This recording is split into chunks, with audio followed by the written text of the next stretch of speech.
Liftoff will start in T-minus 10 seconds. 10, 9, 8, 7, 6, 5, 4, 3, 2, 1. We have ignition. It's time! Seconds from game 7 or from championship number 6. Jordan, open, Chicago with the lead! Behind the screen, Harper got a piece of it, it comes off. The Chicago Bulls have won their 6th NBA championship. Tying run at second, 2 out, Pompero over the head of Jenks. Uribe charges, throws, out! And the White Sox have won the World Series. To the far side around the 8-yard line to Hester. Under it, and to the middle with the 15, to the 20, breaks free of the 25, to the 30, to the outside, 40, midfield, 40, 30 to the post, 20, 15, Hester 5. Oh! For the 3rd time in 6 seasons, it's one goal achieved. The Chicago Blackhawks win the Stanley Cup. A little bouncer slowly toward Bryant. He will glove it to Rizzo. It's in time, and the Chicago Cubs win the World Series.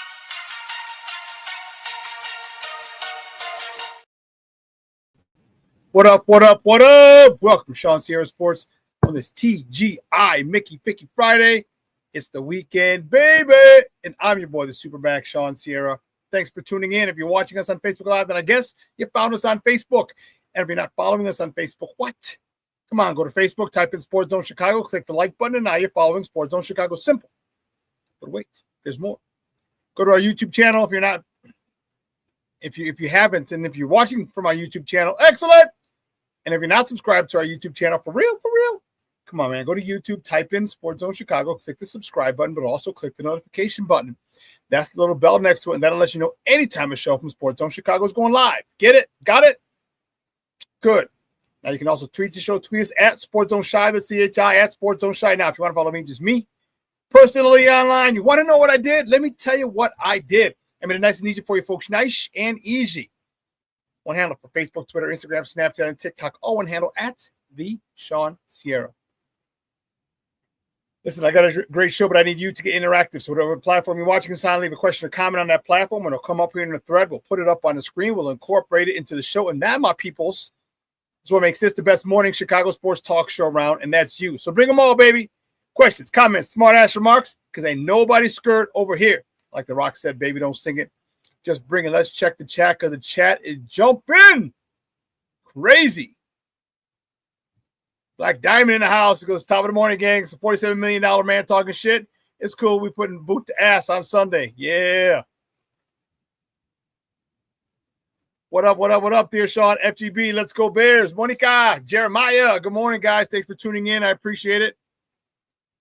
Patty Lara's checking in as well. FGB, you see it. FGB, bear down. Claws up. There you go. My man Armando Emeterio, Lara Jr. is in the house. Yeah, Junior. El Nino Brown, 1021, a.k.a. Jay Grizz up in this mug. What up, Papa? Thank you for tuning in. He's still talking about that game Sunday or what over there? Or they moved past it? Let us know. Shode, he says finally not muted today. Bear down. Mr. Southside himself, Michelle Walls in the house. What up on it? Mickey, Ficky, TGIF, bear down, FGB. What? FGB. What? Yes. Cornelius Squalls checking in. What up, Shawn and Sports Owners? It's time for the big boys to kick Micah Parsons' ass. FGB. What? FGB. I'm talking about. Listen, baby, I don't know a lot about a lot, but I do know this. More of the usual suspects will chime in as the show goes on. That, my peoples, I can promise you. So, listen, we're getting started quick. The bottom of the hour, 9:30, we're welcoming Evan, Tex Winter, from Acme Packing Company. We're going to get a Green Bay perspective. All right, on this big matchup on Sunday up in Lambeau. So if you followed me, you've heard them. I've usually had one. I usually have mine at least once a year. One of the 2 times that we played the Packers, and he's been rocking with us for a while, man. For probably 2018, 2019. So Evan Tex Winter is going to join the show at 9:30. So we got to get it cracker like it. I mean, we can always get back to top of the morning topics, but I always like to move forward from when we do there. So let's do it. Let's get it crack a lack. You know how we do the first segment of every show was called Top of the Morning. It won't come just when you want it.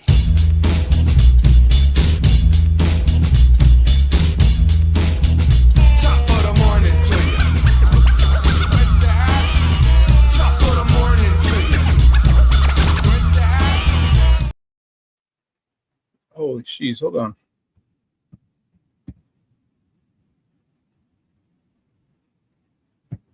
Did I say Winter as Evan Western? Damn. My bad. So I got Evan Winter from A to Z. And excuse me.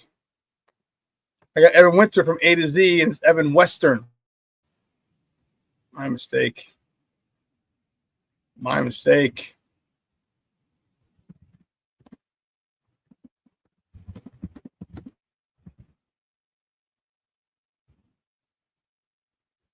My mistake. Let's see. Which way do we go? Which way do we go? Which way do we go? I'm going to start here. The Bulls. The Bulls. Our Bulls. Tough one on Wednesday night. The Bulls lost to the Brooklyn Nets. all my ODB fans, Brooklyn Zoo. They lost to the Brooklyn Nets 113-103. Josh Giddey doing Josh Giddey things, 28 points, 11 rebounds, 11 assists, another triple-double. He looks very effeminate in that picture, but I guess it's just a quick bad angle. Snap position. Anyway, Vucevic, 16 points, 11 rebounds, Mr. Double-double themselves. Io, 16 points in the losing effort. Matas Buzelis, 14 points, 5 rebounds. Tonight, next top of the morning topic, the Bulls hosting Indiana Pacers at the United Center. Tip-off is at 7 p.m. Central. You can catch that game on Chicago Sportsnet or listen to it on their flagship station, 670 a.m., 670 The Score a.m. Keeping it moving, the next top of the morning topic. It's not Black. Yeah, here come the Hawks, the mighty Black Hawks. Beat the LA Kings out in Tinseltown 2-1. Great game yesterday. All right, Spencer Knight, not Knights. I hate when it just goes auto spell correct. There we go. Spencer Knight was between the pipes for the Blackhawks. He stopped 26 of 27 shots. Connor Bedard lit the lamp for the 18th time this season. Kaiser lit the lamp for his first goal of the season. And Frankie Nazar assisted on both of those goals. So next top of the morning topic, the Hawks stay in LA. We love LA. No, Hugh Lewis in the news. We love LA. They love LA so much they're staying. Why?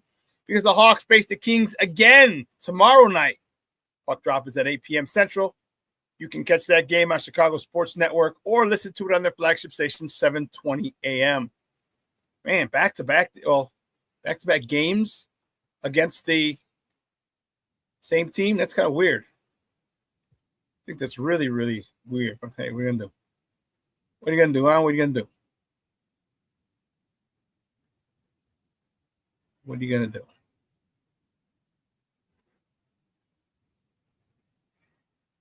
Jay Grizz, we have to be kind of Evan. Yes, he's a guest. He's a guest. That's funny. So Jay Grizz says, all right.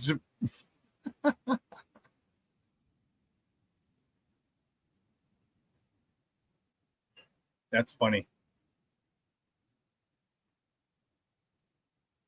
That is funny. Hey, let's keep it moving, baby. We gotta go. Yeah, gotta go. Next top of the morning topic. Where'd it go? Oh, jeez, come on.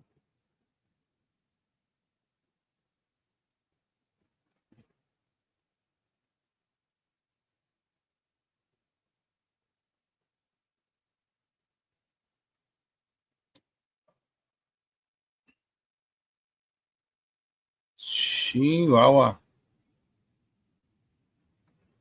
Good.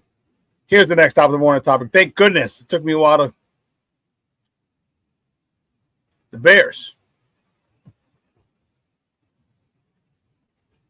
travel up north of the Cheddar Curtain. They travel to Lambeau on Sunday for a matchup with their arch rival, the Green Bay Packers. Kickoff is at 3 p.m., 3:25 Central. You can catch that game on Fox 32 locally, or listen to it on the Bears flagship station, ESPN 1000. That's 1000 a.m.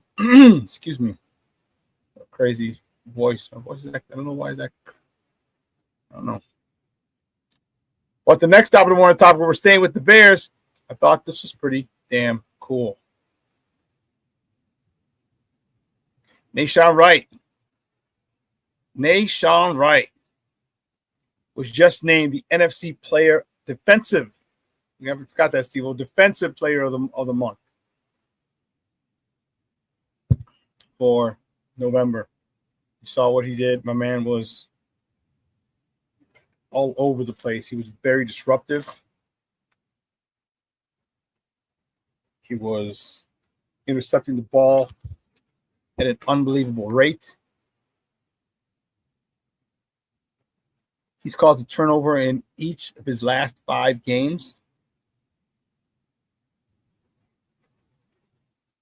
Okay. And, last week, it wasn't an interception last week, but last week against the Eagles is when he ripped the ball away from Jalen Hurts on the tush push. And this guy's has an interesting career. He's kind of a journeyman, been on a couple teams. And he's been following Al Harris. Al Harris has been a really good coach for him. And when Al Harris signed here, he made sure to bring this guy along.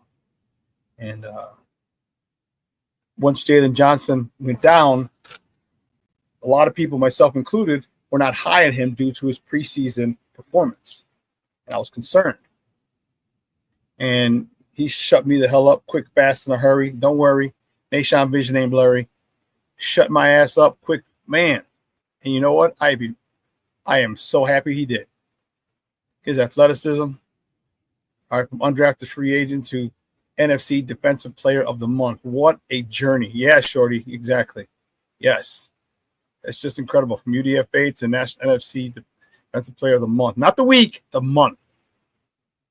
That means you got to have a couple good weeks. And 5 weeks in a row, he caused a turnover on defense. That, my friends, is awesome and amazing.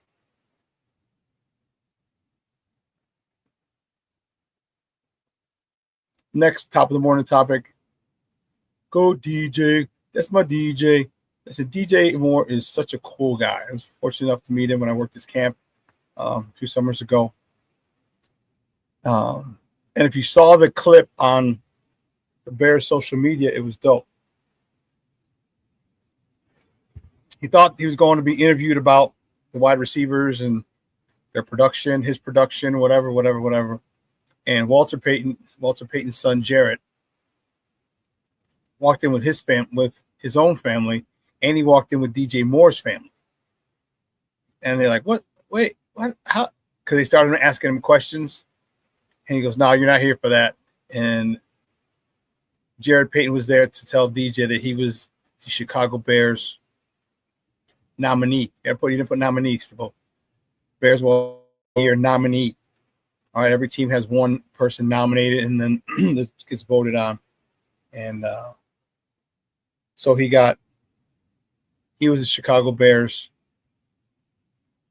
Walter Payton Man of the Year Award nominee, and it was a cool thing, man. It was really cool. They surprised him, and they got him. They got him. He was a little embarrassed, but proud of the work he does. More to Life Foundation. So, DJ Moore is the Walter Payton Man of the Year Award nominee for the Chicago Bears, and that's pretty damn cool. Well, listen, here's what we're going to do. Let me take this down. We're going to take a quick break, all right? On the other side of the break, we're going to welcome Evan, Tex Winter from AcmePackingCo.com. In case you didn't know, that was the Green Bay Packers' first name, Acme Packing Co. We're going to welcome him and get a Green Bay perspective of this big-time matchup on Sunday. The first time in what? This is 2001, something like that. That both teams are above 500 when we play, because usually we're sucking ass, and the Packers are above 4, 5, 6 games above 500. But the tables it's different, a little different this year, and we're going to talk to Evan on the other side of the break. All right. Listen, so don't go anywhere, folks. Keep it locked right here. ShawnSierraSports on Sports Zone Chicago.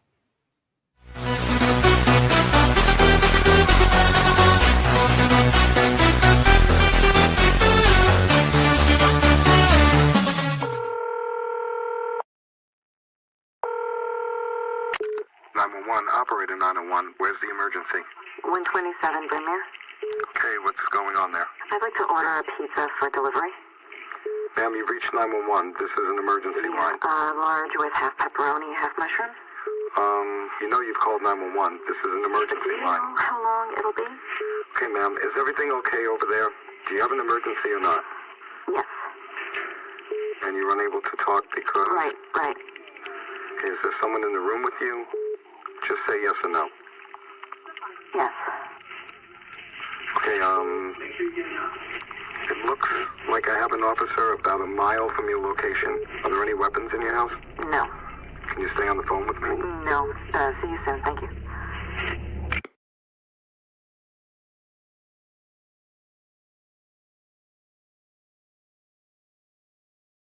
Every day, we take steps to keep the people we love safe, but some health risks are easy to miss. Ticks hiding in the yard can spread germs, like the ones that cause Lyme disease. Mice searching for food can spread bacteria that makes us sick. Mosquitoes lay eggs in standing water and can spread West Nile virus and more. Cockroaches are drawn to water in the home, leaving behind allergens that can trigger asthma attacks. Common pests can threaten our health. Learn how to protect your family at pestworld.org. When I'm flying, I put my helmet on, my visor down, my mask up. You don't know who I am. Whether I'm African American, Asian American, Hispanic, white, male or female. You just know I'm an American airman kicking your butt.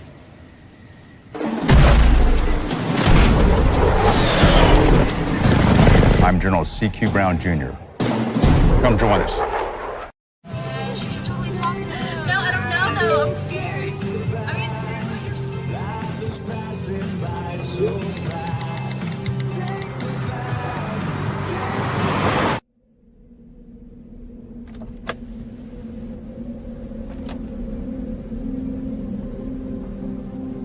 Do you know that you're in my lane? No, not at all. Are you not paying attention? Are you texting? I was just checking in with my mom. I was telling her that I thought we'd be home by 6. It's okay. There's enough time. Just pay attention. I'm not even halfway through my text. There's no way. I'm not even going to look up. My babies are in the car. You have to pay attention. It's just supposed to be a quick text. I'm so sorry.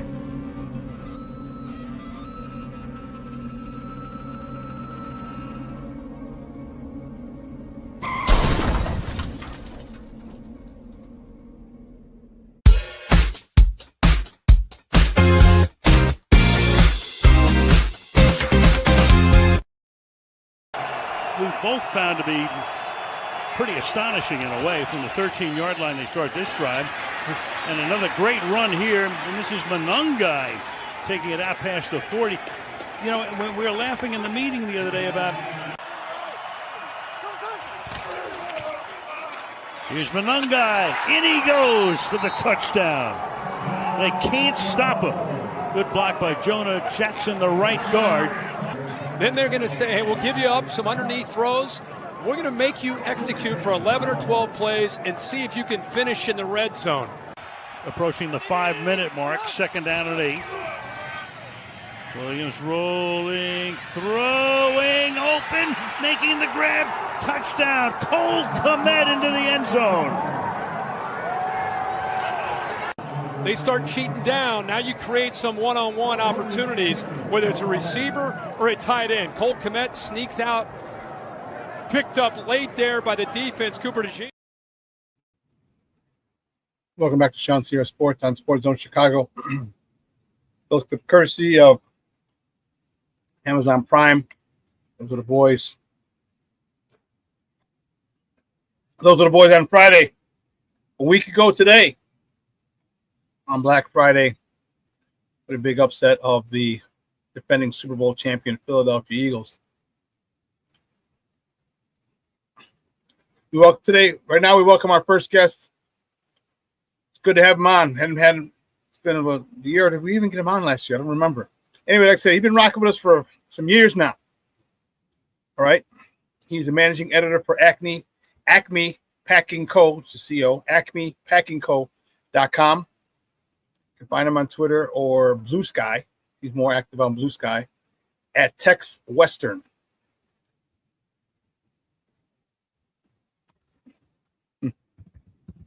Guys, let's welcome back to Shawn Sierra Sports, Evan Tex Western. Evan, what's up, buddy? How are you? Shawn, doing well. Looking forward to a real exciting game on Sunday. And like you said before the break, I mean, first time in a long time that it's had really big implications for both of these teams. It's not because of your lack of doing. I mean, I call a spade, and we just haven't been good in a long time. And to have such an important game so late in the season that literally is going to determine first place to the North. You guys win. You're in first by half a game. We win. We extend the lead to a game and a half. Then we get to do it all over again in a couple of weeks, which is great. But one of the things that I really like, I'm really happy that we are this good. I gave us 10 wins this season. Looks like we're going to get that and exceed it. We have 5 left. Give me your thoughts of the Bears. Were you expecting this type of team this year, or were you expecting, like a lot of people, myself included, this to be kind of like an acclimation years for them to get used to Ben Johnson, his new offense, and the new coordinator, the whole nine? Yeah, I think the realistic expectations were that this was going to be a growth year, and they've certainly, on their record, they're better than anybody expected. I think one of the things that Packers fans are pointing to coming into this game is a lot of the supporting numbers suggest that the Bears aren't as good as that 9-3 record suggests. I mean, a lot of the one-score wins, the really close games, the weird, situations that have led to the Bears winning some of the games that they have over the last month and a half. That's something that Packers fans are definitely pointing to heading into this one to sort of say, well, maybe the Bears aren't as good as their record indicates.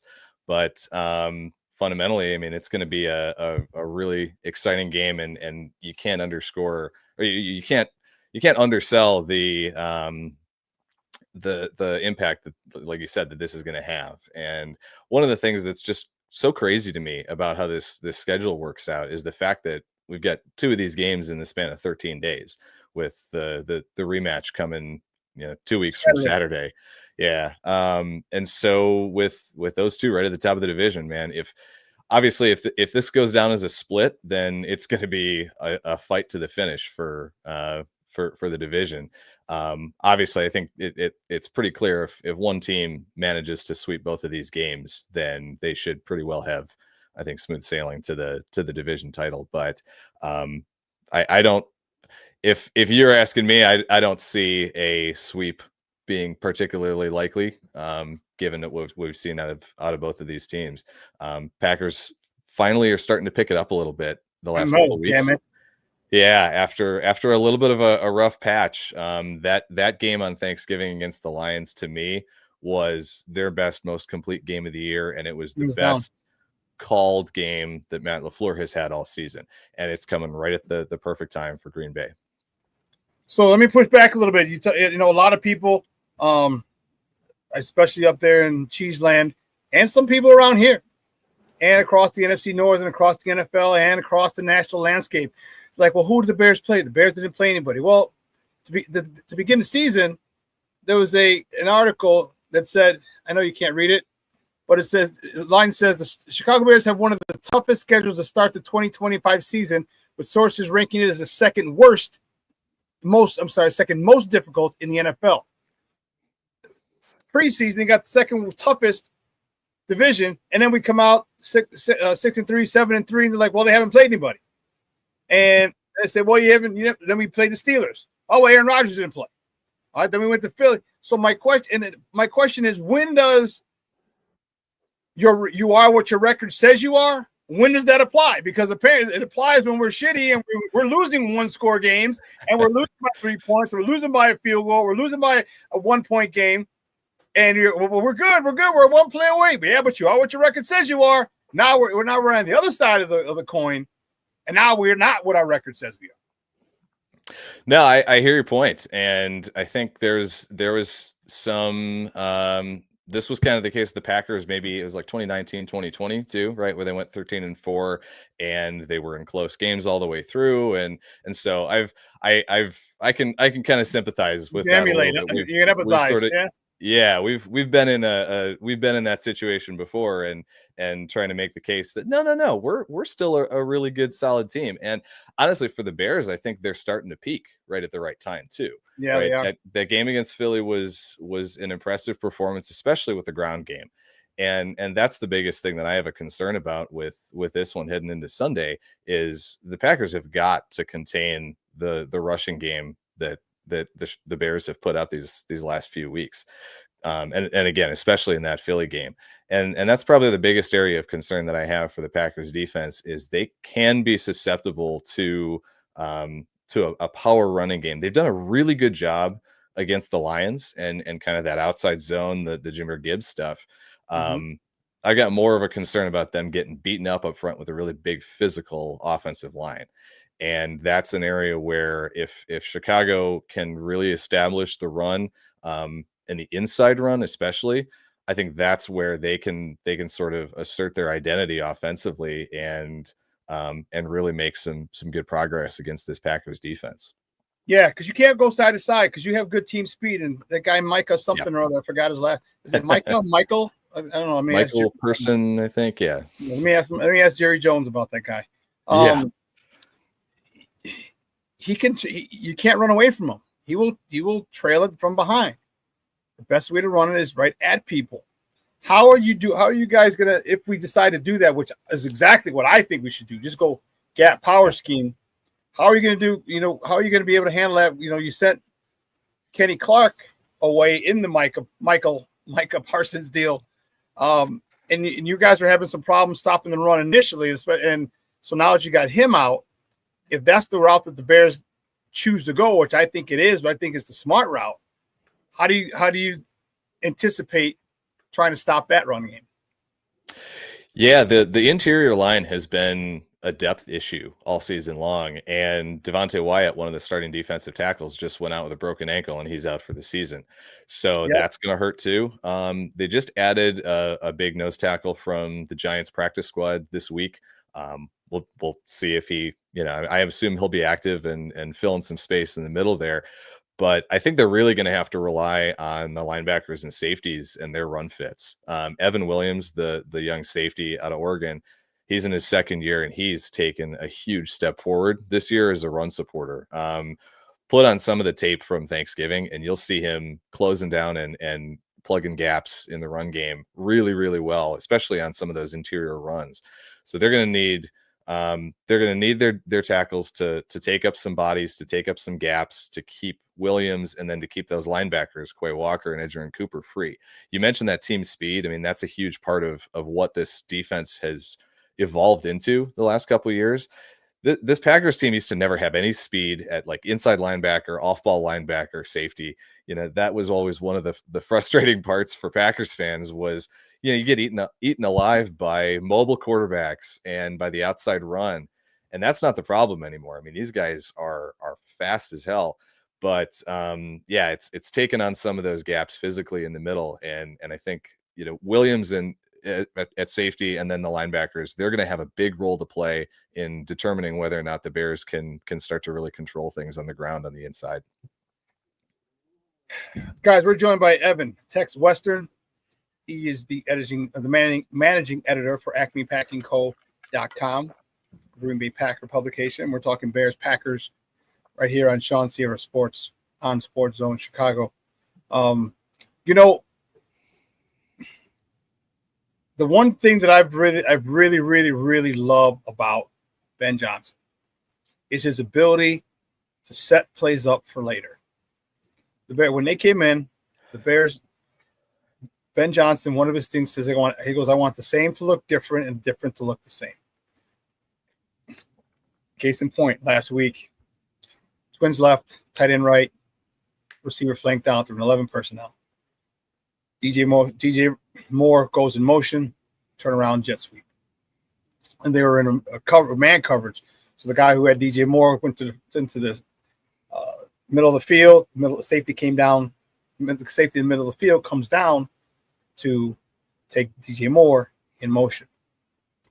Ben Johnson says, aha. Later in the game, I think it's third or fourth quarter, same formation. Twins left, tight end right. DJ is flanked out. DJ goes in motion. His cornerback flies back to the middle of the field. That safety comes down to the other side. They hand the ball off front side. So you got a corner who's supposed to be in run support literally running away to the middle of the field as the running back is getting up. I think that was Calvin Ungai carry, and he had like 10, 12 yards. How big of a role do you think our tight ends will play because of the running game that we're going to try to establish? And if you mentioned earlier that your safeties, the guy who's had a breakout year, if we start running the ball, you're going to have to come down. He's going to have to feel like Alley. And then we got two tight ends. Talk to me about how much. I mean, about Cole Kmet, where you played against him for the last 4 or 5 years, but you're getting your first look at Colson Loveland. How do you want to attack? Be leery of that, because if you don't, you saw Colson Loveland can run away from some people, especially if it's only like 30 or 40 yards. He ain't take it at 80, but he can probably get away from 30 or 40 yards. How do you anticipate that? Because I know that's going to happen. If we start running, your safeties creep in, we're going right behind you. Yeah, I mean, work and play calls off of each other is such a critical part to designing an offense and being a good play caller in the NFL. And a lot of what you've talked about Ben Johnson doing and talking about is the same type of thing that Matt LaFleur has talked about. It, when he came into Green Bay a couple years ago and sort of tries to build the same thing. That illusion of complexity is what LaFleur refers to it as. So yeah, there's definitely it's a big matter of discipline for seeing your keys and reading your keys properly, right? And certainly that's a big part of it for Williams as a run supporting safety is being confident in those keys. But the best thing that, like I said, I mentioned the team speed and especially the speed of the linebacker position. The Packers are going to have Quay Walker back for this game. He was out the last 2 games with an injury. Isaiah McDuffie does a really good job as a run supporter. That's one area where he reads well and he can be a physical player and linebacker, but he doesn't have the speed or the coverage ability that Quay Walker does. So if you can, the Packers do like to match up a lot in their base 4-3 defense when teams put 12 personnel on the field with 2 tight ends. So that's an opportunity where, in this case, with Quay back, McDuffie is going to be that third linebacker on the field. And if I'm the Bears, I'm looking to find ways to get some play action going or get some ways to have McDuffie lined up as the coverage guy against one of these tight ends, that's probably the biggest area to me to attack on the defense, would be if you can get McDuffie on the field, get him into coverage, because Walker and Cooper are both really good coverage players. And that's an area where I think the Packers could actually match up reasonably well with a good tight end group. But yeah, McDuffie, I think, is the weak link kind of in that interior, if you can get him on the field and pick on him in coverage a little bit. The 800-pound gorilla in the room is always going to be Caleb Williams in any game that he plays in. Give me your thoughts on Caleb Williams' development to this point under Ben Johnson from game one. I know you probably, even though you don't study our games every week, but I know you guys keep an eye on them, and you see, just like we do with you guys, how much growth have you seen in this man, in this kid from the beginning of the season to now, and how concerned are you with his growth? And he's ready to take that next step. He's ready to take that next step, and it's 11, 12 games into the season. Now's the time for him to kind of really get a really good handle, not master, but just get a good handle of this offense. How are you? Give me your assessment for the most part of where you think his development is. Yeah, for me, I mean, Caleb Williams is at his scariest when the play breaks down, when he's able to improvise and kind of just play freely and kind of react to what's going on around him and use his athletic ability. I think he's still got a ways to go in terms of just running a set, consistent offense. We see some of the completion percentage issues that he's had. But when things get a little, things get off schedule is when he is at his best.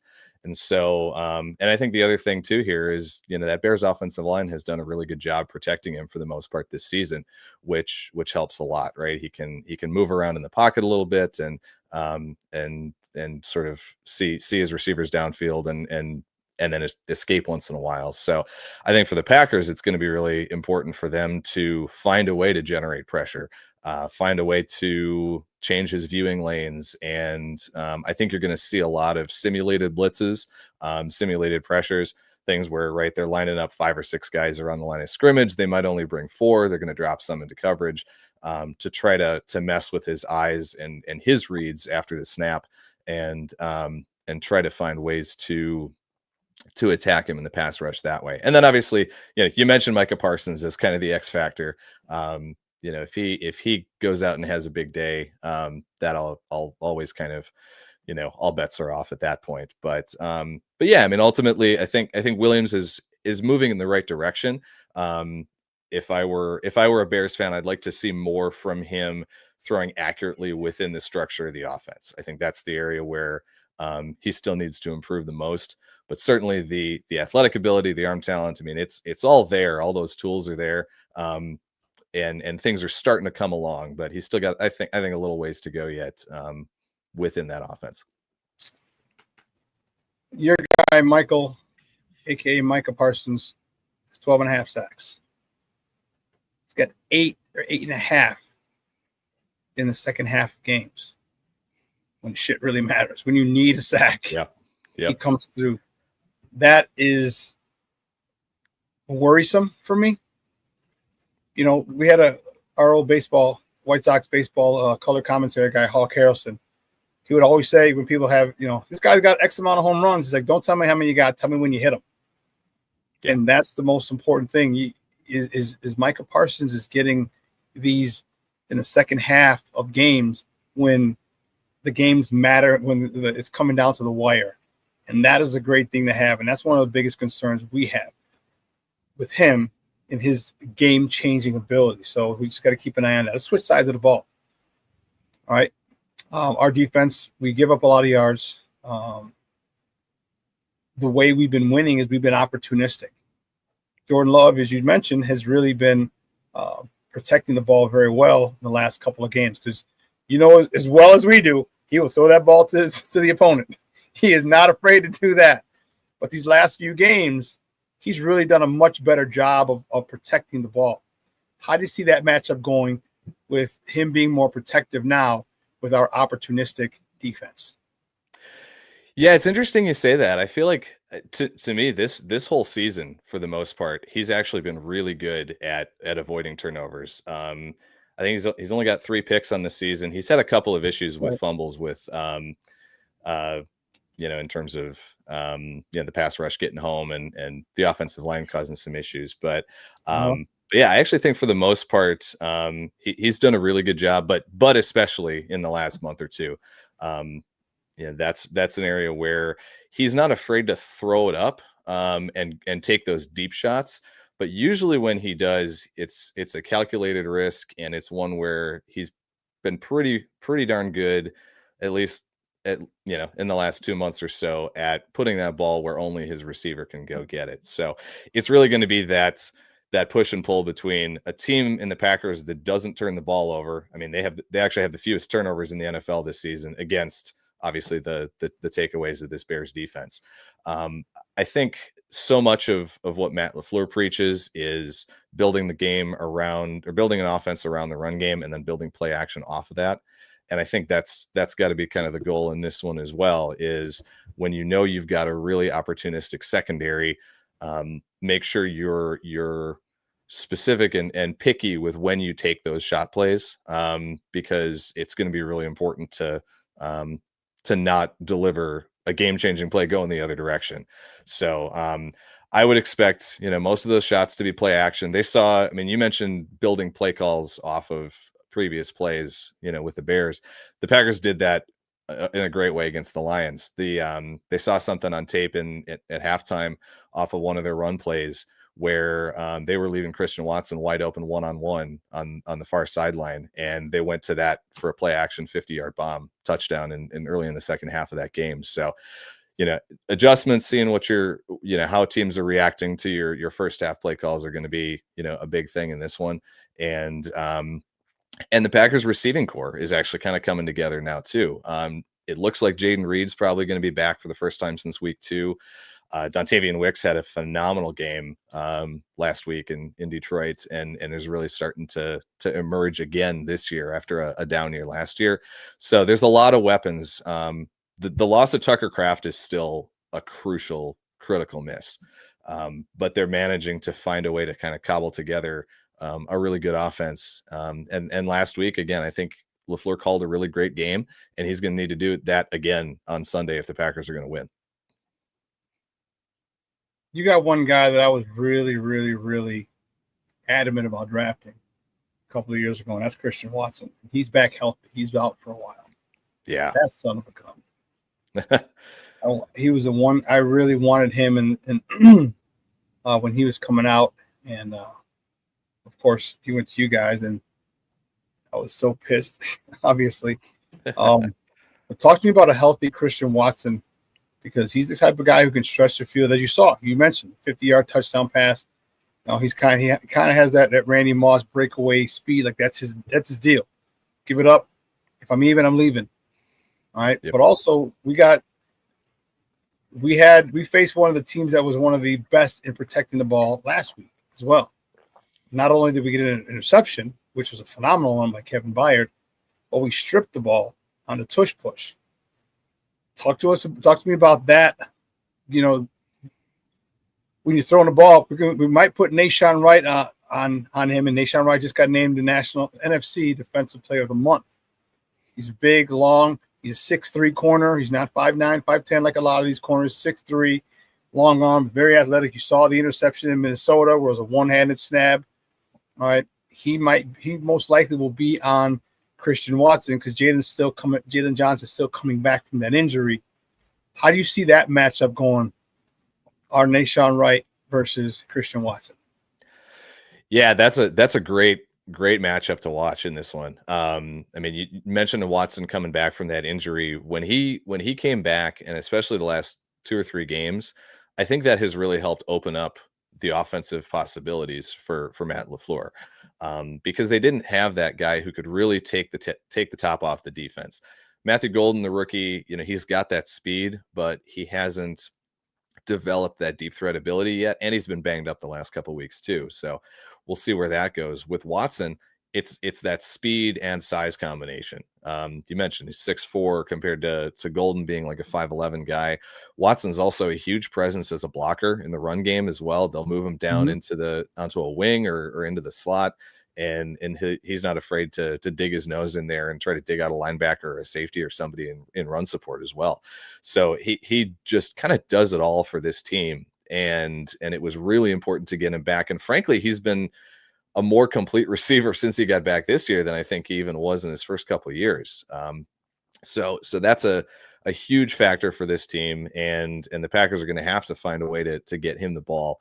But yeah, Wright's a great matchup, and I think you're going to see those two probably going at it much of the game, one-on-one for a lot of that. I would still say, I mean, you're gonna need to probably put some safety help on Watson.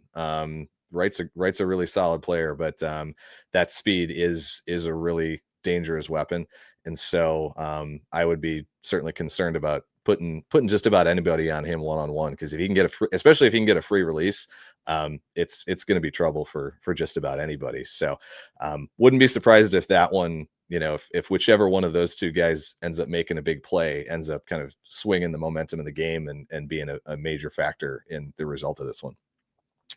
Well, you mentioned his speed. Well, this is the first time he's playing against the Bears since last season when he tore his ACL against us.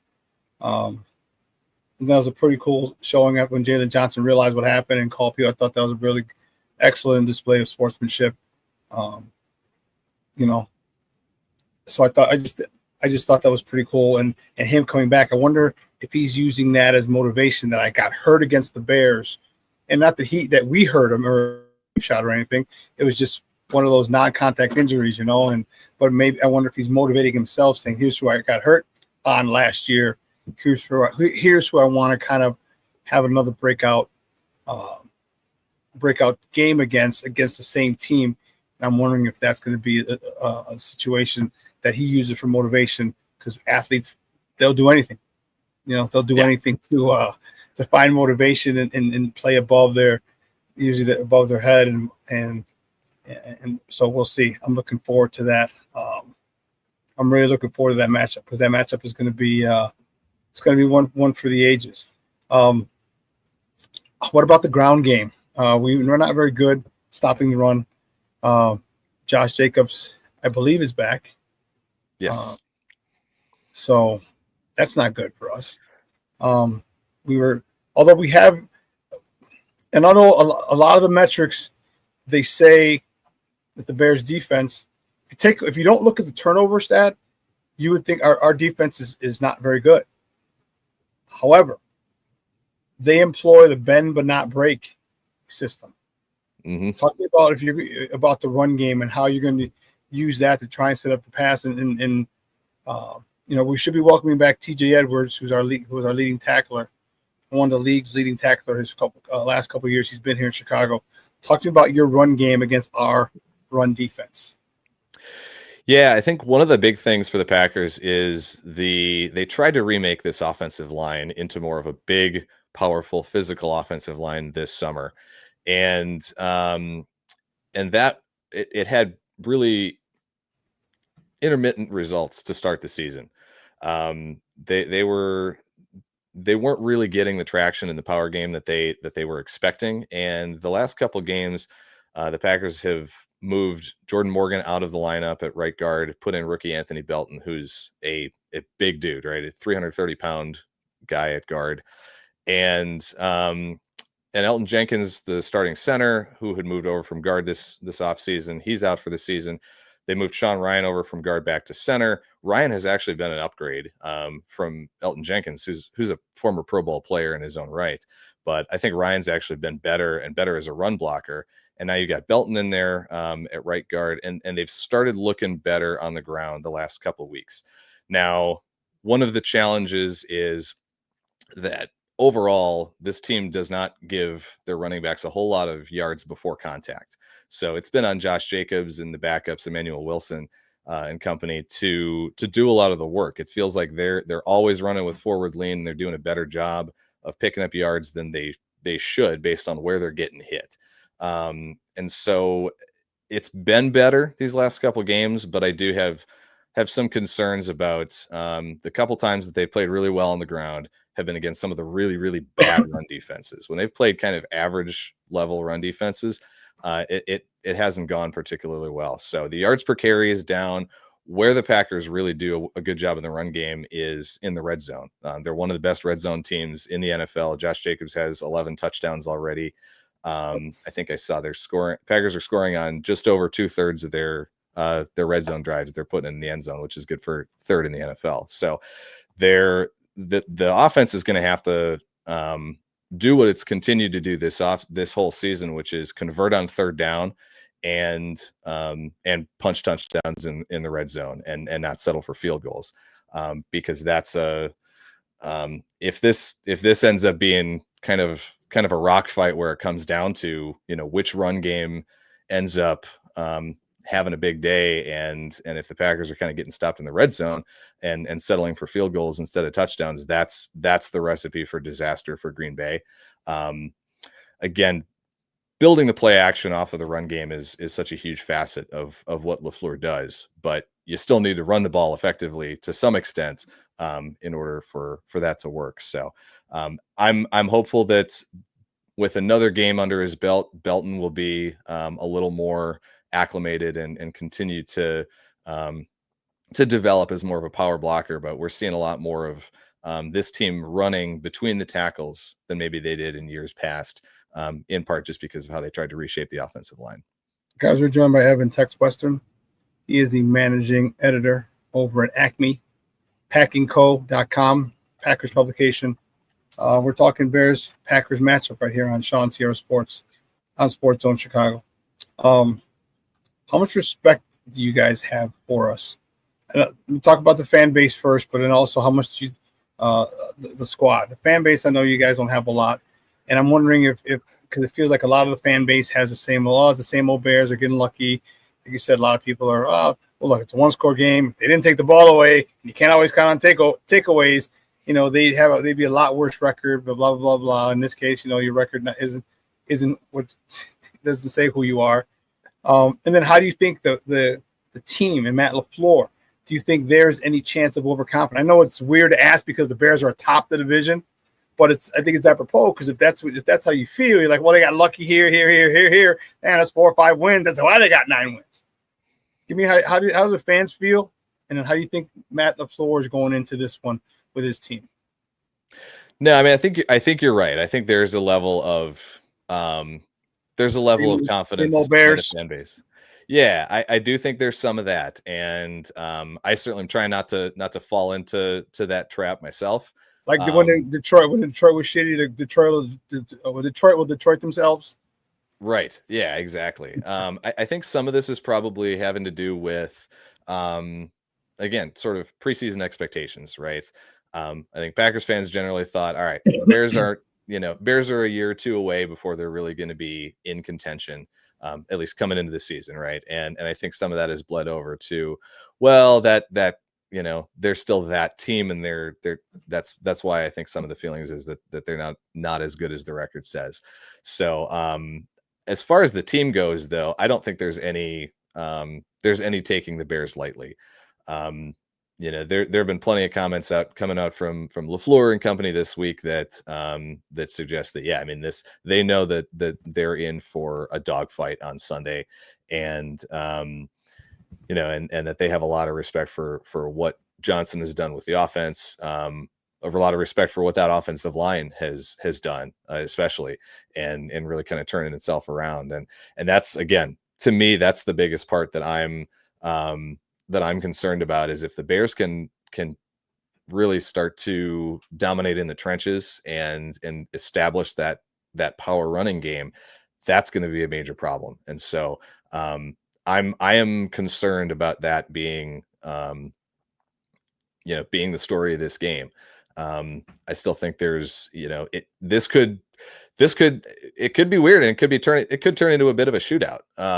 I wouldn't be shocked if this ends up being a pretty high scoring game, just based on what we're seeing with both defenses and with both offenses, frankly, playing at a high level right now. So I wouldn't be, I think they're calling for some pretty cold temperatures on Sunday in Green Bay, if I remember right. But I would be probably leaning towards the over in this one if I were of the gambling persuasion. So take that for what it's worth. Entertainment purposes only. Disclaimer, of course. But yeah, I wouldn't be surprised if there's a lot of points scored in this one, and it could be one of those games where it kind of comes down to, last team with the ball wins. Evan, we appreciate your time. I got a couple more questions for you. I'll let you go. How much stock or motivation are they using the Packers players from Ben Johnson's opening press conference, his remarks where he says he enjoys beating LaFleur 2 times. And LaFleur went on another podcast. Like, I don't even know who the hell this guy is, basically. What's your name? And just kind of diffusing it. But how much of that do you think is bulletin board material going into this week? Yeah, it's actually really funny that you mentioned that. I just wrote about it this morning at Acme Packing Company. I don't think that I do think that LaFleur just kind of laughed it off. I think the coaches all sort of realized that, when you get a new job and when you make when you're going out in that first press conference, you're sort of playing to your audience. Who's your audience in that moment? It's the owners that hired you, and then it's the fan base. And I think that's one where, Johnson was giving the fan base a little bit of what they wanted to hear, kind of saying that, yeah, I've had success against Green Bay with my time in Detroit, and I want to bring that to Chicago as well. I think for LaFleur and the Packers coaches, I don't think they're putting a whole lot of stock or really worried about it. But you mentioned earlier, players take motivation anywhere they can find it. And I certainly wouldn't be surprised if there's something going around in the locker room about, all right, we're going to make Ben Johnson pay for dissing our coach like that. So I don't know. I tend to not buy into those comments really having a big impact a long time ago. I mean, think way back, right? Lovey's kind of said the same thing. He didn't call out a coach by name, but he said on day one, my number one job is to beat the Green Bay Packers. And yeah, to Lovey's credit, he did a pretty good job, the best job of any recent Bears coach, I think, in doing that. So it's going to be fun, and I think this is there's a very good chance that this is a coaching rivalry that will sustain in this division for quite some time, and so it'll be a fun one to watch, over the next couple of years. Last question, Evan. You just threw me the alley-oop. It was going to be my last question, but you tossed it in the air, and I'm slamming it home. Do it. How do you guys feel about not having a distinct coaching advantage over us for the first time in a long time? Ours is better. I'm not saying yours is much. I'm not saying who's better, but that you've known Ben Johnson. He's undefeated in Lambeau as a play caller, and you remember Seth freaking Rollins telling you guys that Caleb is undefeated in Lambeau this year in his career as well. How does that sit well with the fan base? How do you think that sits well with the team, knowing that you got 2 guys who are at the helm now who have no problem going into Green Bay and getting the dub? Yeah, it probably depends for the fan base on the age of the person you're talking to.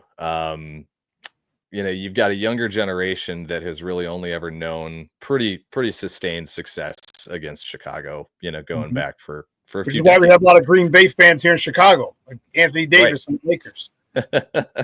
Yeah, exactly. So, but then you get into folks who are a little older. They remember the 80s and they remember the lean years of Green Bay. And I don't know. To me, the NFL is always better when the Packers and Bears are a competitive rivalry, just from an objective perspective, right? And I think there's a bit of iron sharpens iron here, right? You want to play against the best. You want to earn your stripes in the regular season against good divisional opponents. So hopefully you make it to the postseason and you're battle tested and you've got some really quality wins against quality teams. And that kind of excites me that these games are meaningful and that they're going to be a challenge. And I feel certainly hopeful that the Packers can come out on top on Sunday. if they don't, I think this is still certainly a playoff team in Green Bay, and they'll have a few more games to sort of wrap that up. And again, they get another shot at the losing team of this game gets another shot 13 days later, one way or another. So it's gonna be fun. But yeah, no, like I said, I'm happy to see that this rivalry it feels like it's got some juice again. And I think that's a good thing for both teams, and I think it's a good thing for the NFL. I couldn't agree more. It's in the oldest rivalry in sports, when both teams are competitive and fighting for something, especially this late in the season. Man, there's nothing better. Evan, great stuff, man. I appreciate your time. Thank you so much. But do me a big favor before you go. Let everybody know where they can find you and your work online. Yeah, appreciate it. Well, thanks for having me. It's this is going to be a fun couple weeks. You can find all of our writing. It's acmepackingcompany.com. You can find us on all the socials at Acme Pack & Co. I'm primarily on Blue Sky at Tex Western.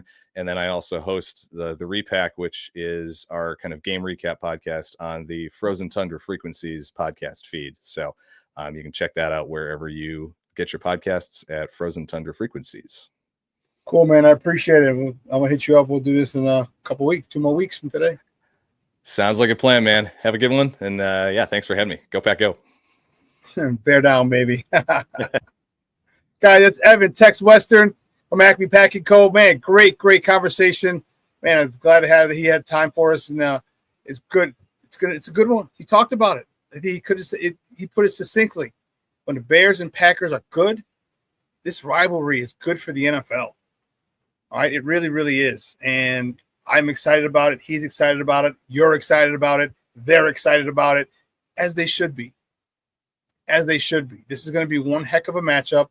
All right, they've seen what the Bears can do on the ground. They have to adjust for that. We've seen what they can do. Jordan Love not turning the ball over and being one of the better ball protectors this year. All right, but we just faced a guy who was a really good ball protector of the football last week, and we literally deboed his shit. All right, on the tush push. So there's gonna be a chess match, okay, with LaFleur and Dennis Allen, and then also with Johnson versus their defensive coordinator. So a lot of storylines, a lot of different routes to look at and get excited about. Like, I am really excited about seeing this team physically dominate the Packers up front. I want to see that. I want to see him run at Micah Parsons. I want to see him run right at him. Do a lot of things. You saw Ben is. I mean, the thing that I love most, and this is maybe get a little very football-y. All right, but his blocking schemes are amazing. Or he'll trap with a tight end, as we saw. Cole Kmet, trap a nose guard, trap a 3-tech. All right. It's his running schemes, his blocking schemes are really, really awesome. I don't know if you knew it. I was trying to do, so when we were both on, it has our names at the bottom. And it kind of covers up this. So I had to create a banner. So when the banner came up, and we were both under, and our names go down for him to see FGB. Yes, I am being Petty Murphy. But listen, let's take a quick break. On the other side of the break, we'll finish up. We'll have some more Bears talk, all right? So don't go anywhere, folks. Keep it locked right here. Shawn Sierra Sports on Sports Zone Chicago. Hey, it's your boy, the SuperBack, Shawn Sierra, and be sure to follow Sports Zone Chicago on all social media platforms, on Facebook, Instagram, and our Roku channel. You can find us at Sports Zone Chicago, and on Twitter, we are at Sports Zone Shy. Also, be sure to download our mobile app so you can take Sports Zone Chicago with you on the go.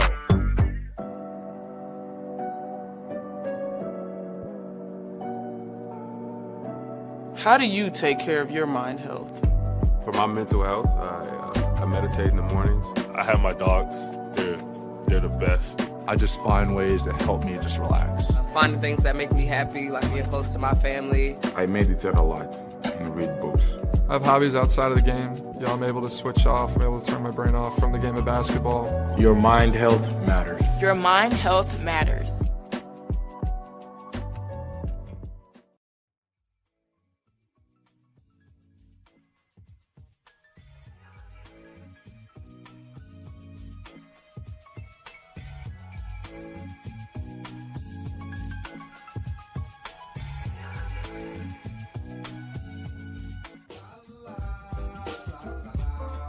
It's a romance sport. What? It's a romance sport like that. Your Marine Corps' way of life is to defend the American way of life.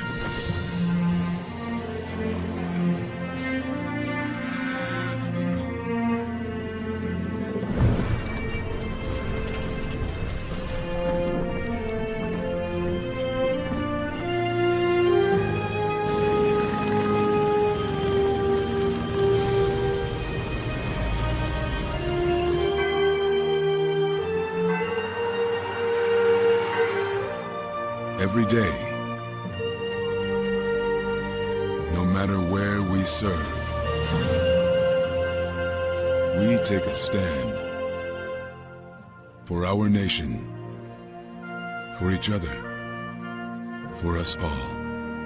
The few, the proud, the Marines.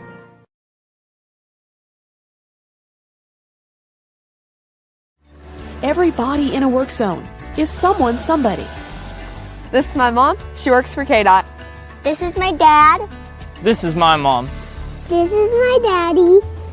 This is my sister. This is my daddy. This is my son, Scott. He was killed while working in a highway work zone.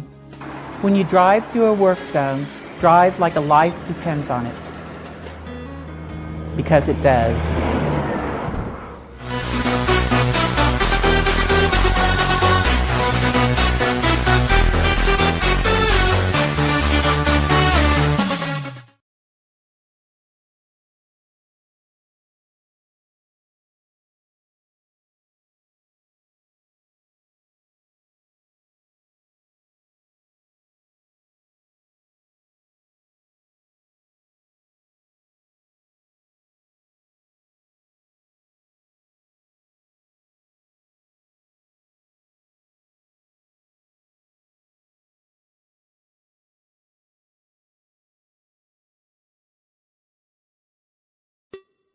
Hey, it's your boy, the SuperBack, Shawn Sierra, and be sure to follow Sports Zone Chicago on all social media platforms, on Facebook, Instagram, and our Roku channel. You can find us at Sports Zone Chicago, and on Twitter, we are at Sports Zone Shy. Also, be sure to download our mobile app so you can take Sports Zone Chicago with you on the go. Time out. How are you feeling right now? Happy? Excited? Angry?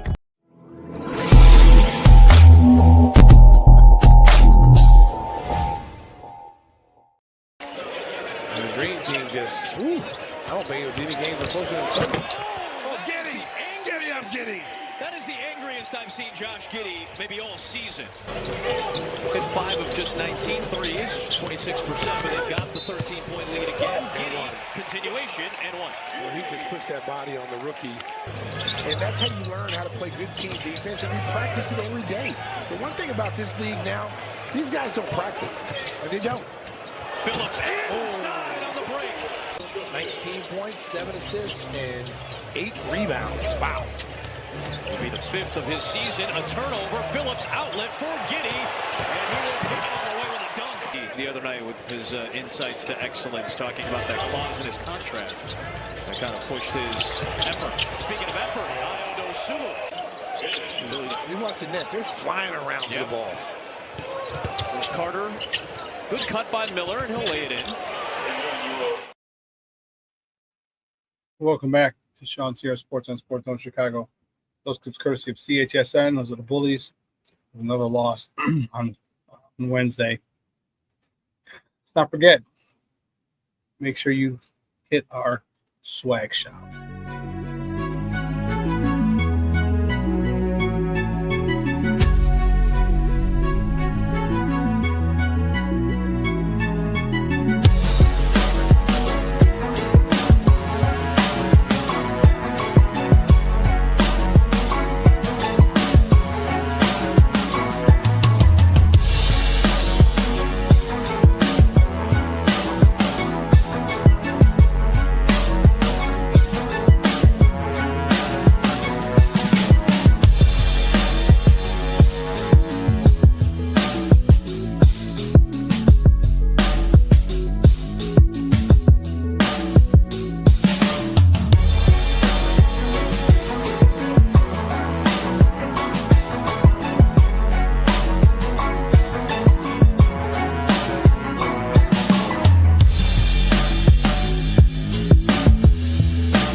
All right, go to sportzonechicago.com. You see the QR code in the upper left-hand corner. That'll take you right to the website. Get your shirts, get your hats. All right, if you weren't able to get it yet, don't worry about it. Get it now, because even though it might not be here by game day, I'm playing these guys in 13 days. Okay, so playing these guys in 13 or 14 days. So it's going to be a 6 to 15 days, whatever. It's going to be, you'll be able to wear it. So, and I'm telling you, get your Bears Victory Monday t-shirts as well. Okay, because we're going to wear it. You're going to be able to rock those at least another 3 times. All right, you'll be able to rock these at least 3 times for the remainder of the year before the playoffs. Playoffs. Yes, before the playoffs. And listen, guys, I ask your help. Okay, if you're following me on Facebook, do me a favor. Okay, do me a favor. I would be extremely appreciative of it. Just repost any post you see where I put up the swag shop. All right, if it's in a story, which I have, it's in right now. Put it up in stories. All right, you can copy the link to repost it in your story. Okay, or just repost it on your timeline. It'd be greatly appreciated. Greatly appreciated if you did that. If you see it on IG, just, take a snapshot of it and just post it. Just say posting for a friend. Copy and paste the description. I just asked if you could help me out and help get this thing out. Help get SportsZoneChicago.com out. Because if you like the stuff and you think a lot of the stuff's cool, guess what other Bear fans are going to think? Same shit. All right? And I really like growing this organically. And I'm asking you guys who are loyal to me and faithful and support me, if you help me out. It doesn't cost much to repost. It doesn't cost anything to repost it. It doesn't anything.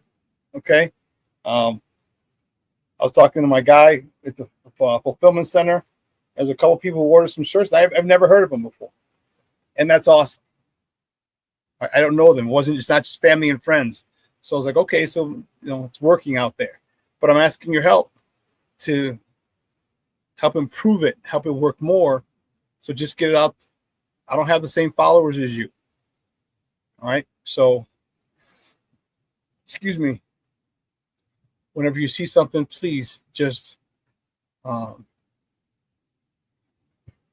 repost something. Repost that for Sports Zone Swag, the swag shop. It'd be greatly appreciated. All right. Shorty, thank you, man. Says I'm not on Facebook much anymore, but I should be because of my BCP page. I would try to remember to do that. Cool. Or Instagram, same thing. Or you see it on Twitter, retweet it. I put it on all places. Follow Shawn Sierra, the Shawn Sierra on Twitter. Follow Sports Zone Shy, CHI on Twitter, and retweet it. Retweet it to your people. All right. Steve-O made me another good. That was dope. Is it here, Steve-O? You put the Ben Johnson one up here. Put the Ben Johnson one in the. The ESPN one up in here in the the videos. I'll play it for those guys because I think it's a dope one. So I want to get the Coaching Matters shirts as well. And don't forget, oh shit, Steve-O, do me a favor. I definitely need you to create the one with the FGB. Where Caleb Williams is in the crowd screaming FGB. That's the one I need. That's what I forgot to ask you earlier this week. Son of a biscuit. I knew there was something I was forgetting all week. Something I was forgetting all freaking week. Joseph Archer checking in. What's up, Papa? The Plankster is in town. Thank you for tuning in, buddy. That's Mickey Picky. Go, Bears. Beat that ass. FGB. Bear down. I couldn't agree more. Awesome music, Shawn. Oh, cool. Thanks, Shorty. Appreciate it. And King Book of Wars, I'm tired of the whole numbers and analytics bullshit talk. Yeah. That's why you play the games. You can sit there. Numbers can be used. They can be useful. All right. Like we talked about with Evan. All right. Micah Parsons has 8.5 of his sacks in the third and fourth quarter. 8 of his 12.5 sacks are in the second half. That's getting it done. That's getting it done. You know what it is? That's making adjustments too. What's the Twitter handle for me? For me, it's the Shawn Sierra. All right. And it's Sports Zone Shy, CHI, Sports Zone Shy. You know what I'll create?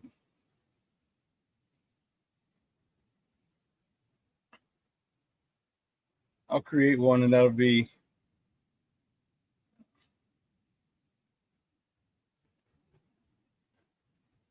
keep messing with Facebook and shit. All kinds of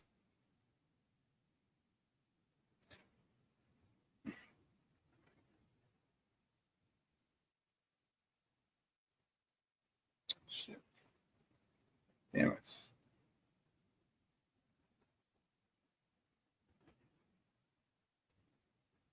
Sorry.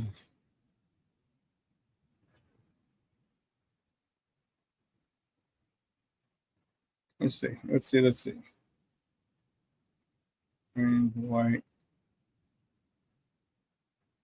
I was trying to create something real quick, but it's not going to work out. I have to adjust it. It's going to be a pain in the ass. It's a big pain in the ass. But here's what I'll do. I'll put it in the chat. I'll put it right here, actually.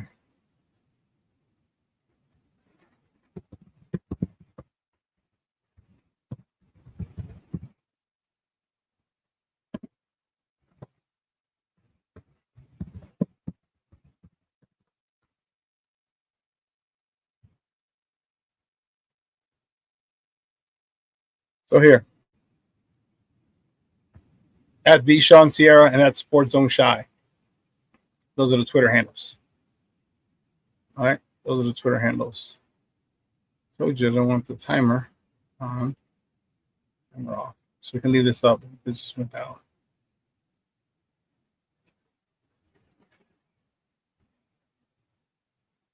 Cool. Thank you, Shorty. I appreciate it. Junior, the British Bears every Tuesday at 3 p.m. Central. Okay. And I saw you. Let's see, Shorty. You talked about you hosting Greg Gabriel's show again. Yeah, I hope all those feeling better. Yeah, I hope all those is feeling better and recovers soon.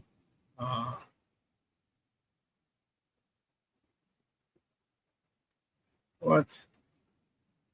Oh, man wants to not end the live stream with 5 minute. What are you talking about? Some craziness.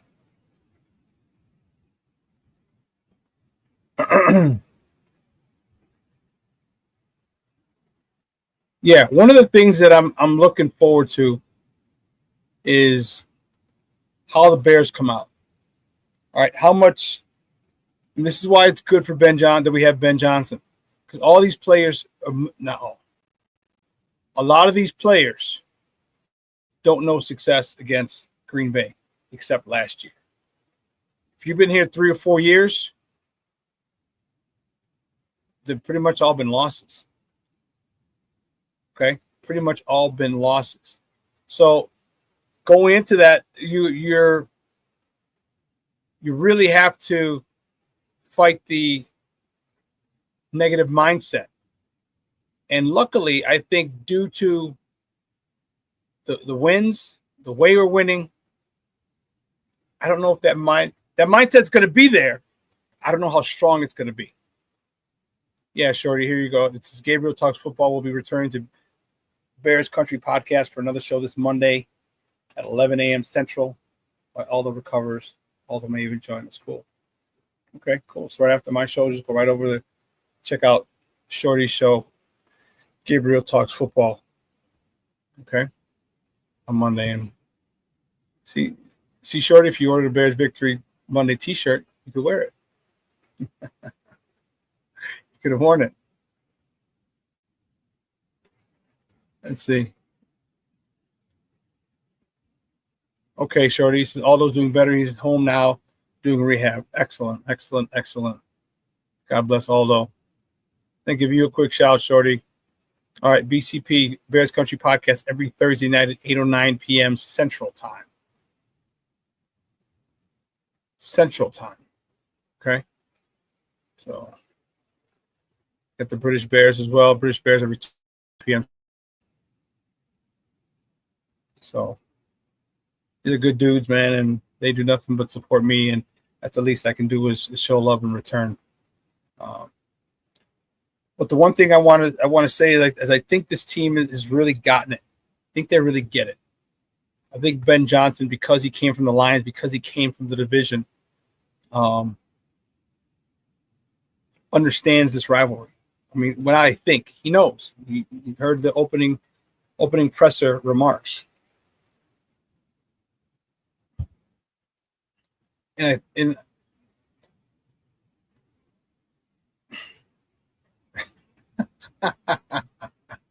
Shorty, using my line against me. Get it? Got it? Good.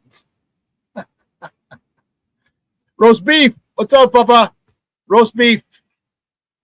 2351. We don't know who you are. What's your name, buddy? First time I've seen you, unless you're a returning patron who just, we didn't know this was your email.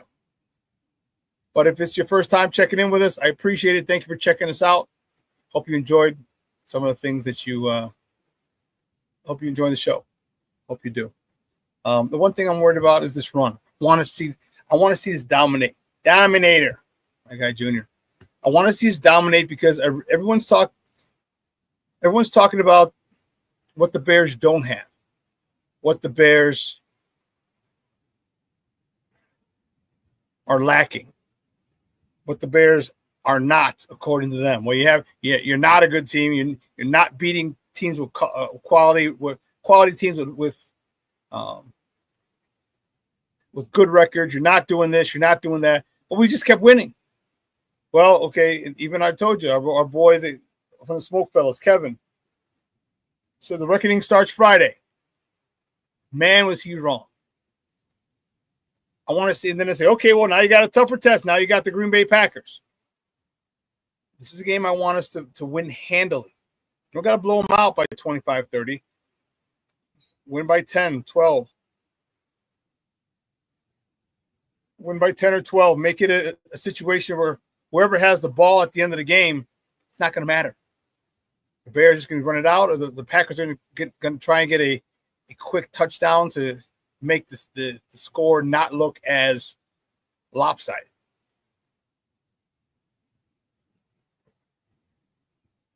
Roast beef. Thank you, buddy. He says, big Bears fan. I'm new. I follow and support many Chicago Bears channels. You got a new follower. Thank you, Papa. I appreciate it. You'll love it. You'll love it. You'll love it. Welcome. We got a really cool following here, and it keeps growing with people like you. really good, really respectful. I mean, we argue, it's like anything, but you know, it's all respect in here for the most part. I saw some of your comments, Jay Chris. That's why I didn't put some of them up, Jay Chris. Yeah, check out Shorty's podcast, Bears Country Podcast, Bears Country Productions. All right, check that out. And you know, we're about helping people. You know what I mean? Like it's like I'm not gonna not tell you if you're gonna watch him and not me. No, because people, the way people listen and consume their sports, it's podcasts. I listen to this, I listen to that. So if you listen to one, it doesn't prohibit you from listening to another. So I love it, and this is one of the reasons I'm really happy in this space. And coming out, come checking this out. I'm glad you like what you're hearing so far. But one of the things that I hope, and this is the way I would, if I'm coaching, when I was a running back coach, this is exactly how I would be. I'd talk to the offensive line and talk to my boys and be like, look, we need to dominate. We need to go in there, okay? And we need to let them know in no uncertain terms that we're running the ball right down your God-blessed throat. And run the ball down their God-blessed throat.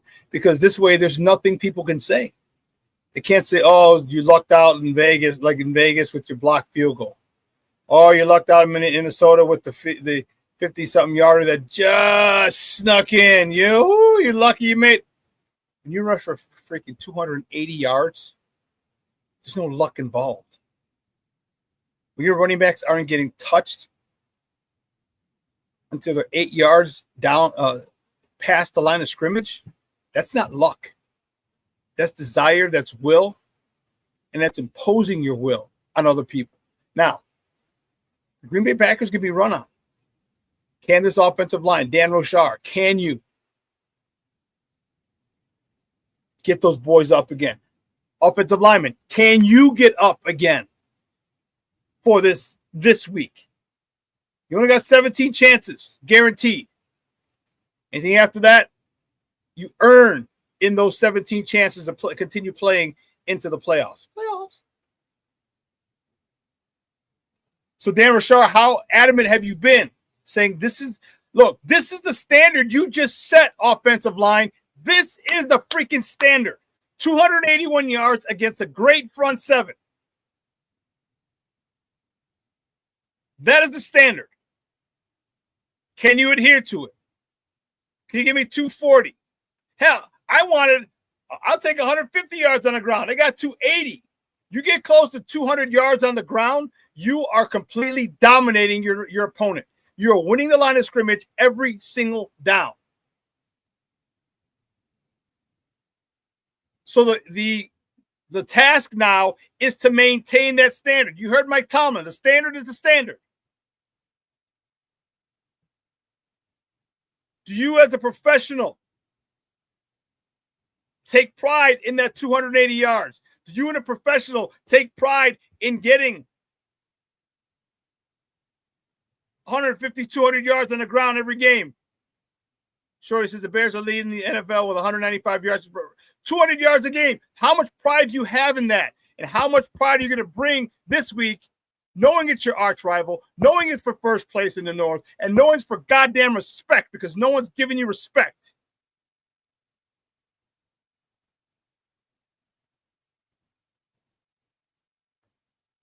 You're just going out there and taking it. You're taking the respect. Taking the respect you deserve. And Sunday is another step, another instance where you have to go take that respect. Because what happens if you rush for 190 yards against the Packers and win? Now what can you say? See, everyone kept saying, well, when you play the Philadelphia Eagles, we'll see.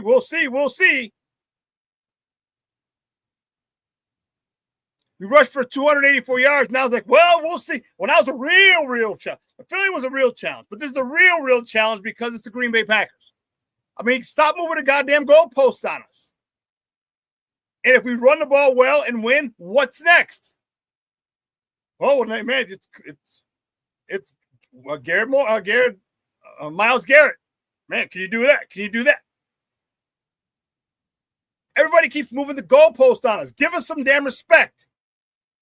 But the Bears, no, they say, you know what? We'll take our respect. Keep doubting us. Keep doubting. Keep talking shit about us. That's fine. You know, we talked about it with Evan. Professional players will use anything as motivation. Continue to use that this week and the rest of the season. Because if you went out, and it's a possibility, that is a strong possibility. Might not be as light. It's not as likely as strong of a possibility as it is a stronger possibility, but it's a possibility. Because you might go in there, you might dog walk these Packers. You might just beat them physically, and they know they got to come back here in 2 weeks to get that same shit done on them again. This is why running the ball matters. This is why coaching matters. This is why. Because you say, what can we do? What can we do to not only win this game, but have it affect the next game, which will be in 13 days.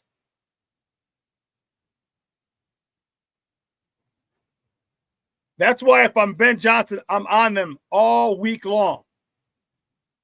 All week long.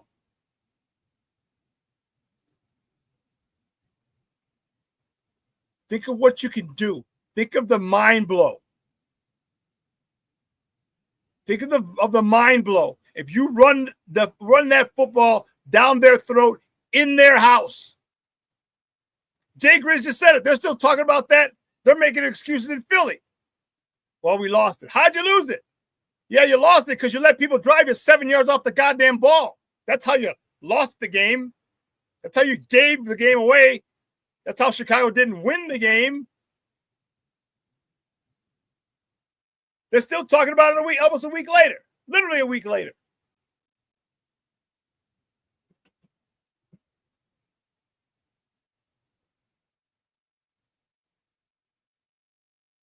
So go in there with that mindset, with that attitude. It all starts up front, offensively and defensively. We know that. Football is not rocket science most of the time. Unless you're Matt Patricia. Did I just see him in here? Did I just see the man?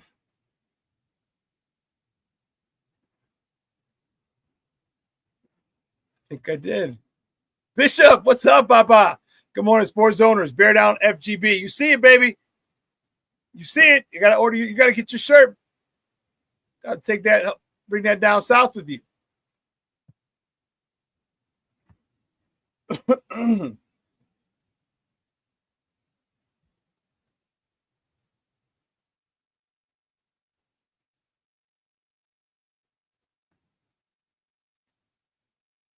This is going to be a situation where they talked about it. Running the ball is going to be vital. I couldn't agree more. Caleb's going to have to play better. So I know Ben Johnson's going to call a good game. Always with you what cannot be done. Hear you nothing that I say. You must unlearn what you have learned. All right, I'll give it a try. No, try not. Do or do not. There is no try. Try not, do. Told you that's on my tattoo. Try not, do. Excellent. Who wants it more? Who's going to establish the run game? That will help. Them getting Josh Jacobs back hurts.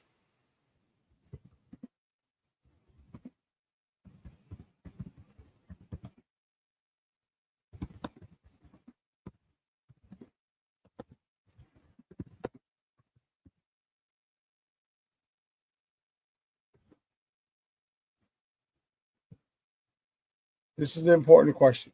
Will the Steelers run game and win the line of scrimmage? And right now, the Bears are the best in the NFL at it.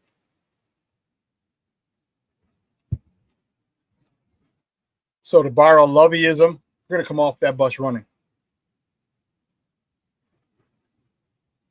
But if I'm Ben Johnson, I'm ready for a quick counter. So you talked about those safeties coming down, filling those alleys. If they do that on the first play, I'm coming right back with a tight end pop right behind him.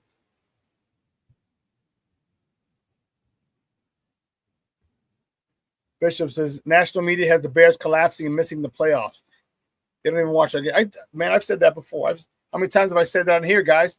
They don't watch our games. They watch the stat. They watch the stats, the box scores. And you know how I know this is when you have to name players, because you're always going to say your big names first.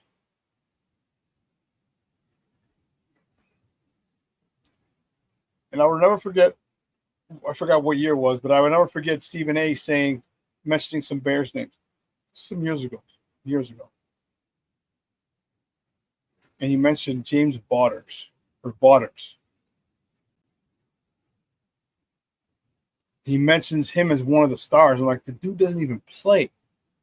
And you're mentioning him as one of those dogs, one of the reasons the Bears were somewhat competitive.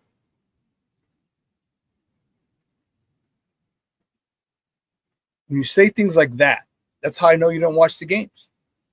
Look at the stats. You can't look at just the stats. But the Bears come out and they run the ball. Packers are going to try and do the same thing. They got Josh Jacobs back. They're going to try to run the ball. Listen, the Packers are all in. If the Packers don't get to and win the Super Bowl, I wonder how much of a mental toll it's going to be. Because they're going to have the same players. Micah Parsons ain't going nowhere. Still got Josh Jacobs. Still got Christian Watson. Jalen Reed's coming back today. You're still going to have him. So you'll have the same team moving for the most part. Moving forward,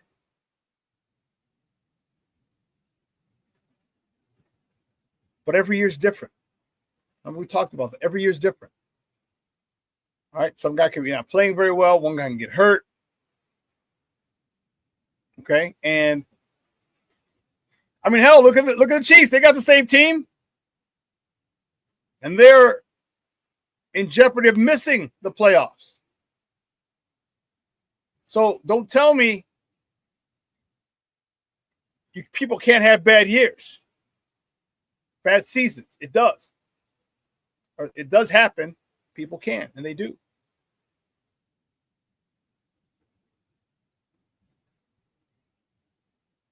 But the one thing that I'm really excited about is Ben Johnson's demeanor. You know, talked about it. He goes, that was last week. When pressed about it this week, he's like, that was last week. We're on to the next one. And if the Bears are doing that, if they're on to the next one, on to the next one. Cue up Jay-Z. If they're on to the next one, and that's where they need to be. And the sooner you get those guys focused on the next one, and it's not going to take you long. It's not going to be hard work going up against the Packers this week, your arch rival, who I still feel, and I felt it from Evan too. I still felt kind of a little, you're the Bears. Little brother, I don't care what you're doing. I'm still going to whoop you. I know you beat us. That's because it's not going to happen again. That's the mentality I feel from the fans especially. But it might even be from the team. It would behoove the Green Bay Packers not to look at it that way. But I can't tell grown men how to think and how to get motivated for a game. I can't do that. But they better be, because Ben Johnson is ready to roll. Like, cramp in my stomach. We did abs today. It's crazy. I'm cramping up. That's why I keep drinking all this water.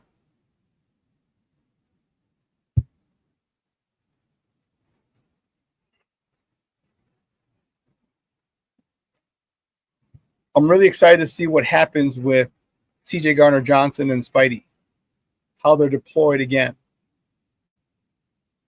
Where's this guy? He's going to ring the doorbell. I'm really excited to see how he's going to deploy, how Dennis Allen's going to use those guys on defense. I really am. I think it's going to be exciting to watch. I think it's going to be a cat and mouse game because Jordan Love hasn't thrown a lot of interceptions. All right, he doesn't throw a lot of interceptions, so we have to be very strategic in how we do that. All right, we have to be strategic about going after the ball. Punch the ball. We need a peanut punch.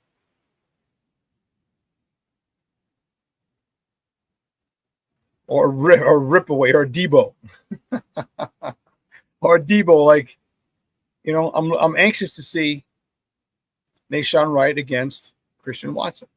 There's so many different storylines, so many angles to see and watch. And this is what we've waited for a long time. Our team to be good. We're not just good. We are the number one team in the NFC. Good. I know there's 5 games left. But the thing is, you control your destiny. The Bears control their destiny. As an athlete, as a person in life, that's all you can ask for. You don't have to depend on someone else. You don't have to wonder or pray for this team to win or this team to lose. For you to get to a certain level, for you to make the playoffs, for you to get the number 1 seed. It doesn't matter. It doesn't matter. Everything is right here. You go 4-1. If you at least go 3-2, which is what I'd like. No, I shouldn't say I'd like. I want to go 5-0. I ain't nothing bullshit. I want to go 5-0. That's going to be tough. One of the biggest thing that we have to do is not allow the big play, big pass play. We just can't allow it. Christian Watson, it can't happen. Jalen Reed, it can't happen. You just can't.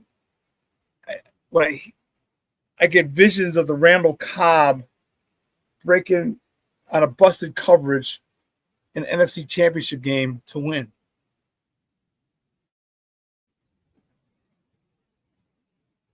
He's wide open.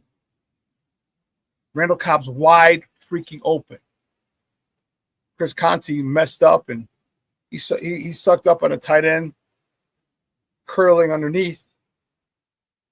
Instead of taking the deepest man, he jumped the tight end route and let Randall Cobb run right. Not even safety was over it. So it's the first thing that comes to my mind when I think of that. And then Jordan Nelson. How many times every single year, both games, Jordan Nelson will be wide open. At least once. Sometimes twice. We need to make sure that we don't give up a big play in the air. But if we do, we got to come back and we got to take that shit away, like we did in Tush Push.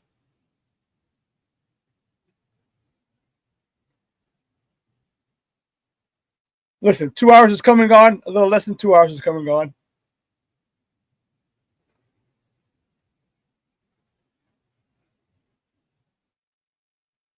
I want to thank Randall. I'm not Randall. I say Randall Tex Cobb, boxer. Evan Tex Western for coming on from AcmePackingCo.com. Acme Packing Company is the website. AcmePackingCompany.com, and it's Acme Packing Co on all the socials. Want to thank him for coming on, giving us a Green Bay perspective. And thank you guys for being nice. I know Jay Grizzy got a little slick with some of his questions and comments. It's okay. It's all right. But I want to say thank you to you guys. Again, I appreciate all the love and support that you guys give me. All right.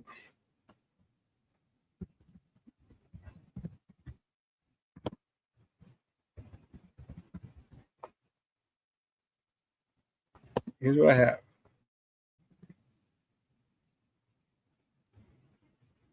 It's going to be an interesting one.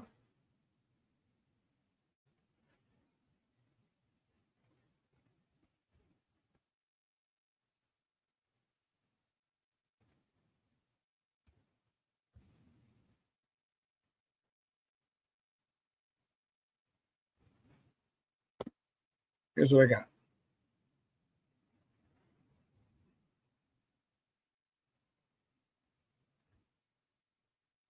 (27-17) Bears.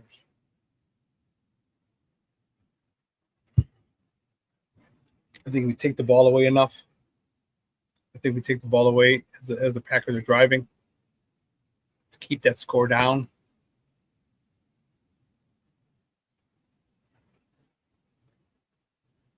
What would you say?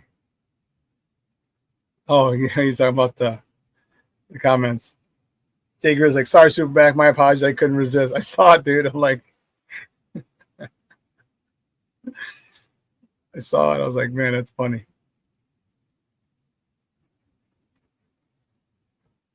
Jay Grizz, you got 27-17 as well. Okay. That's funny. But anyway, guys, have a phenomenal day. Have a phenomenal weekend. We're supposed to be having a watch party. Man, you guys have no idea how crazy. So I got to go the green light from the owner. I was there the other day, and he said we're good for Sunday. I said, all right, 2:00. As you saw, I put it on social media. Then I get a call from my guy who's the AV guy, audiovisual guy over there. And he's like, are you going to, he goes, it might be better next week. I'm like, why? And he said, well, I'm not going to be in town and no one can set up the mics. I'm like, how the hell can no one else set up the mics? They're cordless, push a button, raise the volume. Like, how difficult is it? So I ran that. I was annoyed. I ran that by the owner, and the owner's like, "Oh yeah, well I forgot about that. He goes, let me see what we can do." And I'm like, "Man, dude," I'm like, I already put it on social media, and I got people saying they're coming. And then if I had to cancel, I'll look like a douchebag. Sorry, I was just joking. So just follow. But however, here's the thing I do have. I will have a watch party because at the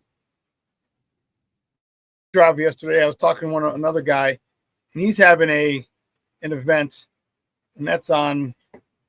Let me tell you.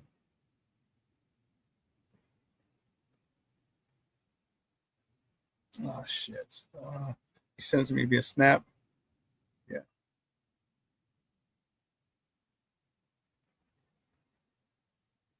Yeah. So it's out. Can be one of these two places. So I want to upload it real quick. I got time before I have to cut this off. I'll upload and give you the address. So it's one of these two places.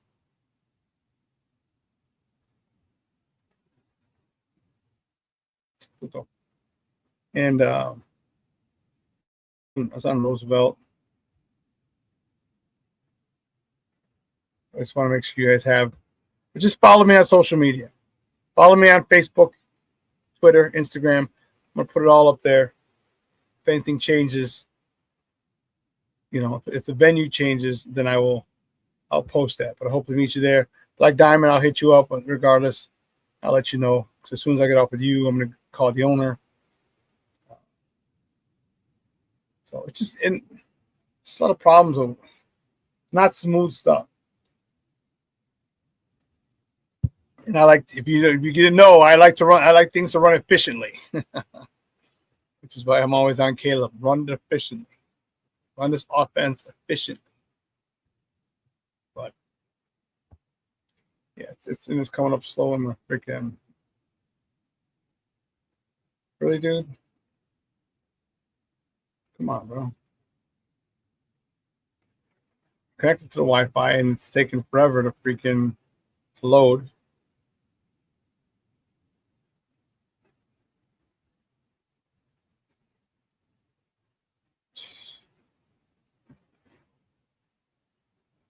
Yeah, so it's going to be 6919 West Roosevelt in Berwyn. Commodore Barry, number 256. It's the VFW hall. It's if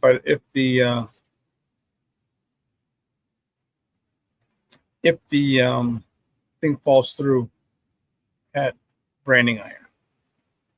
All right.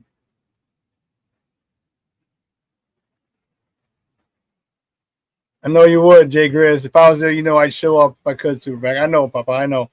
You gotta fly in next time you're in Chicago, man. We gotta get together. Especially if it's the Bears season. Shh. Come out. King Booker World, you still gotta catch up with me, Papa. You still gotta hang out. I met with Shawn once. I'm sorry, Cornelius. I met Cornelius. Shawn, you gotta come out. Plankster, man, everybody who's local. But hey, listen, real quick before we go. The 20th, the next Bears game, I'm hosting a viewing party again. This was going to be at Local Cantina, different venue, great spot. This is just going to be live. And it's Saturday night at 7 o'clock. After the Bears win, we got some kick-ass house music DJs going to get crazy, get sick with it. Come on, man. King Booker World, see if you can start. I'm giving you 2 weeks in advance. 15 days, as a matter of fact. Everybody else in the Chicagoland area, 15 days. You heard it here first. December 20th, Saturday. The Bears play the Packers. Again, this time it's at home. 7:20 start, 7:25 kick. It's Sunday night football. Sunday night time. Come on out. I'm telling you, this shit's going to get lit, especially after the Bears win. Woo, Charlie. They got great, excellent food. They have great birria, tacos. They have great carnitas. They got wings, just beer, bar food. But the carnitas and the birria are amazing. Come on out. We're going to kick it. Dude, I'm telling you what, I'm probably going to leave my truck there and Uber home. Or have someone come pick me up and take me home. Because I'm getting crunk that night. It's a Saturday night. Come on, man. Saturday night. Bears win. Shit. I got one word. Shit. So everybody in chat, I want to say thank you. Hey, listen, let your loved ones know you love them because tomorrow is promised to no one. All right, I just lost a good friend yesterday. I found out yesterday, and this one hurts. My man, Kevin Ross. I met him about 8 years ago. 10 years ago, I met him. He from the Bay Area in California, moved out here. He'd been around. He'd been around the music industry, and he was doing his thing in the fashion industry. We connected, and we hit it off. We were good friends. He invited me to one of the fashion shows he put on a couple of years ago, and he would do them every year. And he was having another one coming up soon. He's going to be involved in. And I was like, man, I ain't talked to Kev. I said, let me give him a call, and I plan to call him next week.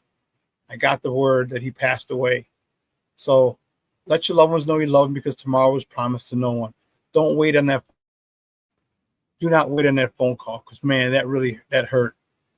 That really hurt. If you follow me on Facebook, you will see in the picture I posted, me and Kevin. And, man, that hurt, man.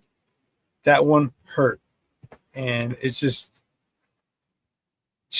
it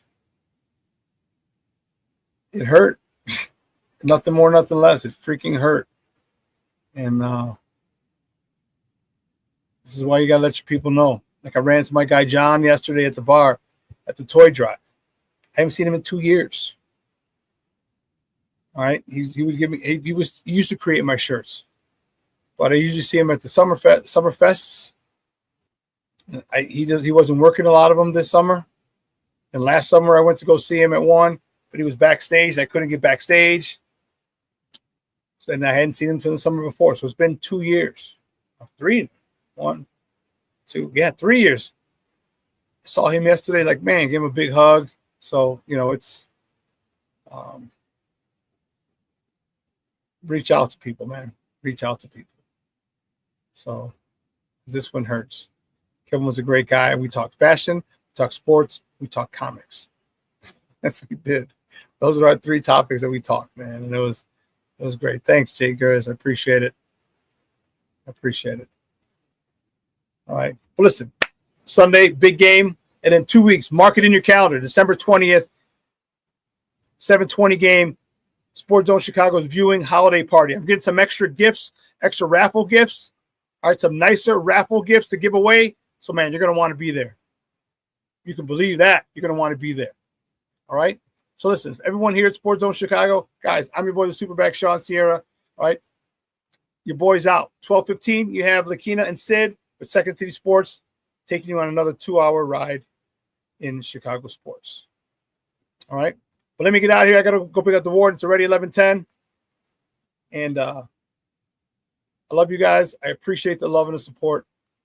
And if you can, please share. Anytime you see me promoting some of the swag, Sports Zone Chicago swag shop, please repost it on your socials. Just wherever platform you're, if it's Instagram or if it's Facebook or Twitter, retweet it. Please do that to help me get the word out for Sports Zone Chicago swag. Get it out quicker. All right? I appreciate that. And go Bears. Bear the fuck down. Fuck Green Bay. FGB. Your boy is out.